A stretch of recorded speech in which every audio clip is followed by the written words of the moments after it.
चित्रकूट जनपद के जिला मुख्यालय करपी में धनुष चौराहे में यातायात महाजन जागरूकता अभियान विजय म्यूजिकल ग्रुप की गीत संगीत के माध्यम से यातायात कमांड सेंटर पर कार्यक्रम का आयोजन किया गया, जिसमें चित्रकूट के पुलिस अधीक्षक अरुण कुमार सिंह की अध्यक्षता में यातायात महाजन जागरूकता अभियान के अंतर्गत विजय म्यूजिकल ग्रुप की गीत संगीत के माध्यम से यातायात कमांड सेंटर धनुष चौराहे पर यातायात जागरूकता कार्यक्रम का आयोजन किया गया। कार्यक्रम में पुलिस अधीक्षक द्वारा आम जनमानस को यातायात नियमों की जानकारी दी गई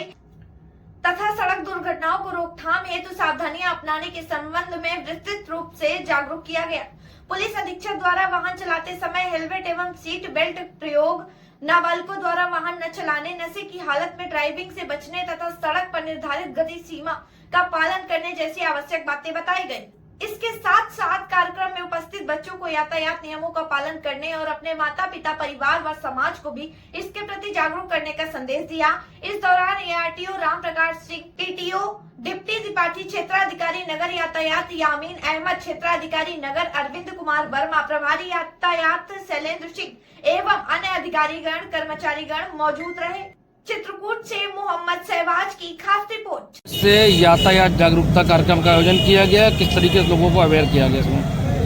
ये यातायात पुलिस की ओर से एक कार्यक्रम इस चौराहे पर गीत संगीत के माध्यम से लोगों को ट्रैफिक नियमों का पालन करने के लिए जागरूकता के उद्देश्य से किया गया था विजय म्यूजिकल ग्रुप द्वारा। और उसी के साथ इन लोगों ने एक हेलमेट वितरण का कार्यक्रम भी रखा था कि जो लोग इधर से गुजरेंगे अगर वो हेलमेट नहीं लगाए उन्हें ये म्यूजिकल टीम ने अपना परफॉर्मेंस किया। इनका परफॉर्मेंस अभी आगे भी जारी रहेगा, लेकिन इसमें एक संशोधन कर लिया गया है कि अब जिन लोगों का अब तक पिछले दिनों में हमने इस यातायात जागरूकता माह में चालान किया विदाउट हेलमेट, उन्हीं लोगों की लॉटरी निकाल देंगे और उस लॉटरी में जिनका नाम निकलेगा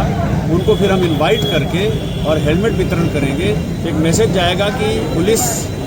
जो सिर्फ विदाउट हेलमेट में चालान करती है वो अब जन सहयोग से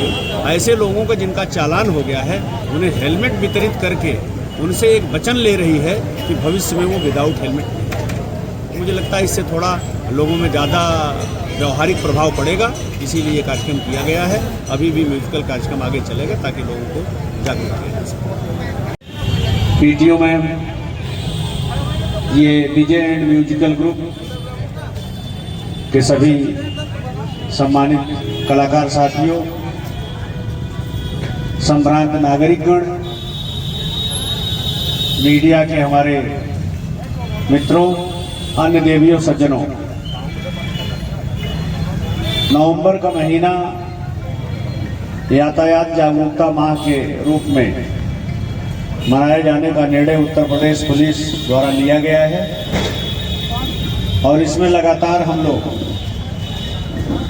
रैलियों के माध्यम से, नुक्कड़ सभाओं के माध्यम से, नुक्कड़ नाटक और नुक्कड़ पे इस तरह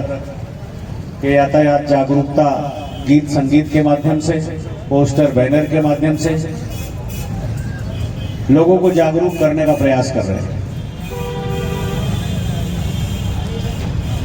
अभी हमारे म्यूजिकल ग्रुप के साथियों ने अपने गीतों के माध्यम से किस तरह से जीवन रक्षा, हेलमेट आपकी सुरक्षा के लिए है, हमेशा जब ट्रेवल करें तो अपनी सुरक्षा के बारे में, और इस 15 दिन में मैंने वो 15 दिन वाले आंकड़े पे कल दस्तखत नहीं की, आज हो सकता मेरी टेबल पे हो, लेकिन मुझे लगता है कि 5-6 का इजाफा तो हो ही गया होगा। 5 का इस नाते कि जो इस पेट्रोल पंप पे हुआ था हादसा पुलिया से उस पार, उसमें 3 लोग पहले दिन मरे थे, एक आदमी 2 दिन बाद मरा था और एक आदमी 8 दिन 10 दिन बाद मर गया, 5 तो वहीं मरे। अब किसकी गलती थी वो विषय अलग है, उस पर चर्चा करने का ये प्लेटफॉर्म नहीं है। बस वाले की गलती थी कि बुलेरो वाले की गलती थी, लेकिन 5 कीमती जाने गई।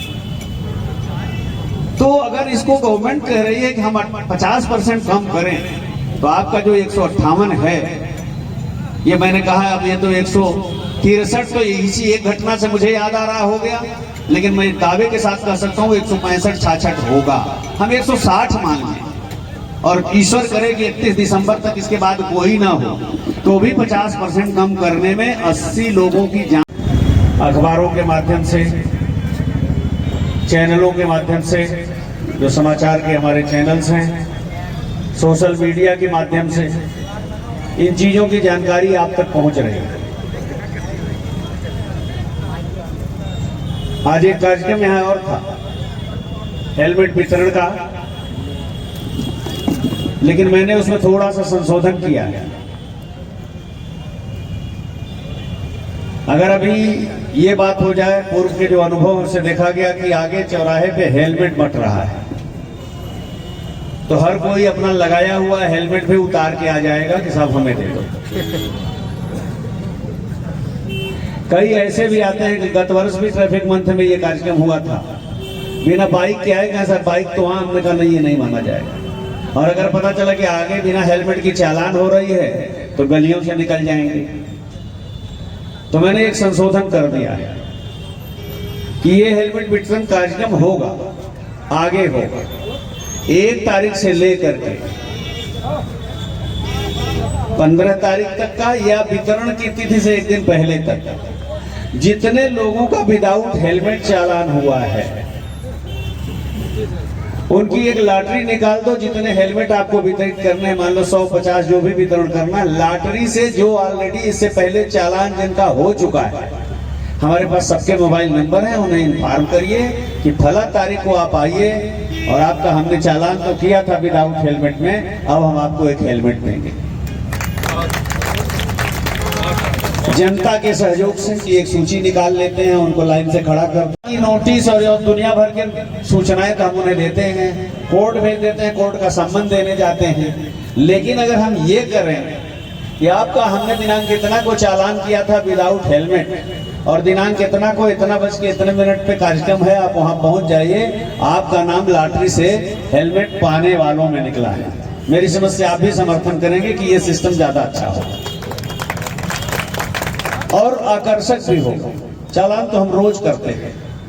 लेकिन अगर हेलमेट वितरण हो उनको जिनका चालान ऑलरेडी हो चुका है और वो भी लॉटरी से, तो बहुत अच्छा होगा। तो आप सबकी तालियां बता रहे हैं कि आप इस हमारे प्रस्ताव के समर्थन में हैं। तो हम अपने सीओ ट्रैफिक साहब से चाहेंगे कि इस आयोजन में वितरण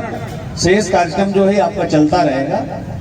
तो वितरण का जो हेलमेट वितरण का कार्यक्रम है उसको 1-2-3 दिन जो भी लगे पोस्टपोन करके लॉटरी निकाल करके उनको इंटीमेट करके कर दें, वो एक और भव्य कार्यक्रम होगा। और हो सकता है इस बीच आप प्रयास कर लें